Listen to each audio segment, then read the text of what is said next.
जय श्री महाकाल। नमस्कार दर्शक मित्रों, मैं हूं शास्त्री जी दीपेन भाई रावल ज्योतिषाचार्य।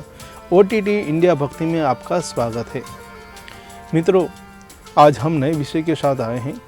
पितृ निवारण विधि दर्शन में हमने पहले आर्थिक दोष के बारे में कुछ बातें की। आज के दिन हम ग्रह दोष के बारे में विशेष जानकारी देंगे।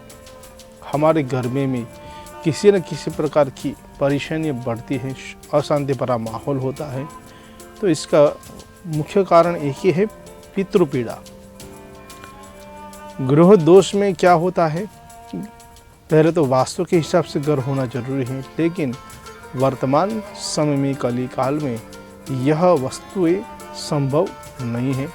इसलिए वास्तु के हिसाब से अगर घर न हो तो कुछ ना कुछ रेमेडी हमें करनी पड़ती है, कुछ उपाय करने पड़ते हैं जिससे आपको लाभ मिले और घर परिवार में सुख शांति बढ़े। लेकिन उससे भी एक बड़ी वस्तु है अपना स्वभाव। मनुष्य अपने स्वभाव के कारण ही घर परिवार में सुख शांति भरा माहौल जो है कायम नहीं रख पाता है, और किसी न किसी प्रकार के मन के उद्वेग की वजह से और किसी बातों को लेकर मन में ज़्यादा चिंताएं करने से, ज़्यादा विचार बढ़ाने से घर परिवार में सुख शांति भरा माहौल जो है भंग हो जाता है।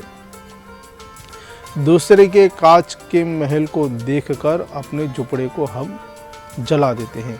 ऐसे ही हमारी मन की सोच अभी कलिकाल में वर्तमान समय में सभी के घर में रहती है। इसी वजह से यह ग्रह क्लेश दूर हो, ग्रह दोष दूर हो, उसके लिए एक विशेष उपाय हम देने वाले हैं। सबसे पहले घर में अगर किसी पूर्वजों की अगर तस्वीर है तो दक्षिण दिशा में रखनी जरूरी है।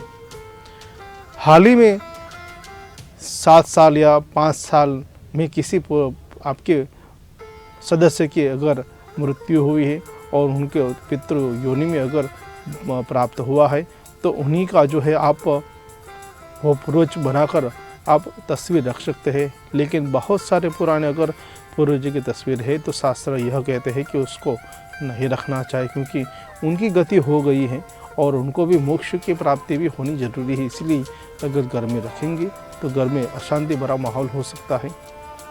अगर आपको वास्तविक में अगर पितृ की कृपा प्राप्ति करनी है तो सबसे पहले घर में सुख शांति भरा माहौल होना चाहिए। एक दूसरे के प्रति मान सम्मान बढ़ाइए, चिंता बढ़ाइए, जिससे घर में सुख शांति भरा माहौल हो।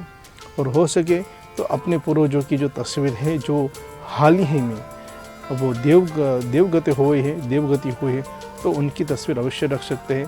पुराने अगर बुजुर्गों की अगर किसी की तस्वीर है तो उनको हो सके तो नदी में बहा दीजिएगा, जिससे घर परिवार में सुख शांति भरा माहौल प्राप्त हो।